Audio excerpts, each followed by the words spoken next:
Hi, my name is Lisa. I'm from Jacksonville, Florida. I am right now a 7-year breast cancer survivor. I was first diagnosed with breast cancer in July of 2005. I had my son in June of 2004, and in June of 2005 I finally decided to go to the doctor and check out the lump that I had. And early July 2005 I was diagnosed with stage 3 breast cancer. My son was 1 at the time, and it was a devastating diagnosis. I was 31 years old, and I didn't really believe that you would really get breast cancer before 40, and so it was very shocking, very devastating. Shortly after that, I had surgery. I chose to have a mastectomy on the left side. At the time, I didn't have cancer on the right side. Had the mastectomy, followed by 8 rounds of chemo, dose densing, 2 weeks, and that was followed up with 37 rounds of radiation. The radiation ended on St. Patrick's Day in March of 2006. My surgeon, 1 month later, sent me for a mammogram on the right side, and stage 0 DCIS was found on the right side.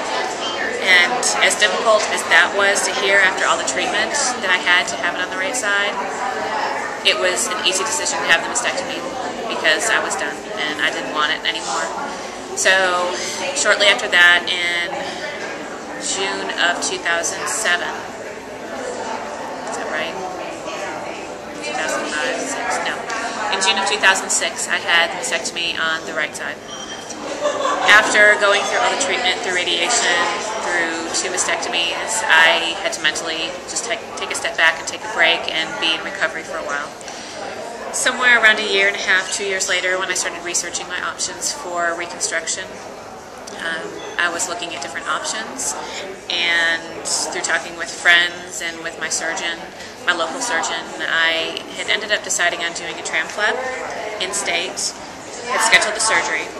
And though I was comfortable with the surgeon, I wasn't crazy about doing the tram flap. I was, at the time, 34 years old, and I didn't want to lose my abdominal muscle, although I didn't really know that I had any other choice at the time. I was fortunate to learn about the DIEP reconstructive surgery before the tram flap surgery was to happen, and when I realized what that surgery entails and that I could keep my abdominal muscle, I knew that that's the surgery that I wanted to have. I went to a couple different doctors and talked with them and knew that I wanted the surgery, but cost was a huge factor that I needed to have insurance coverage. I was researching online and I came across PRMA, and when I looked down the side of the website and it said we take most insurances, I thought, well, I'm in Florida, you're in Texas, there's no way that that could happen, but what do I have to lose? So I called.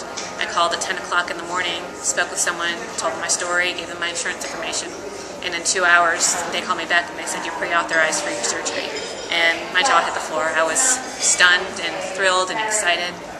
And 8 days later I went out to Texas to meet with Dr. Crisopolo, go over the surgery, make sure that everything was going to work out the way I wanted to, which it was going to.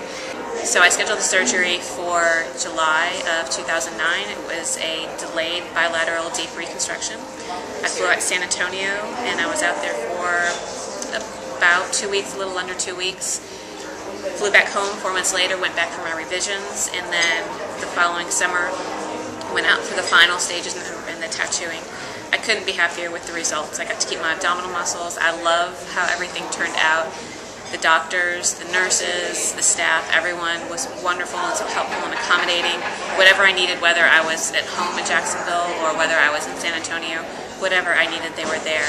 I've talked with so many people that don't know what their options are and think that they can only do a tram or you can only do implants, and everybody has their own decision to make, but having that option of being able to go to San Antonio and having it be covered by insurance and having it be done by doctors who are experienced. Where I was at the time, there were 2 doctors in state that were doing the surgery and they weren't doing it on a regular basis, and I knew that if I wanted someone to do the surgery, I wanted it to be done by someone who was experienced and did this surgery regularly, which PRMA does.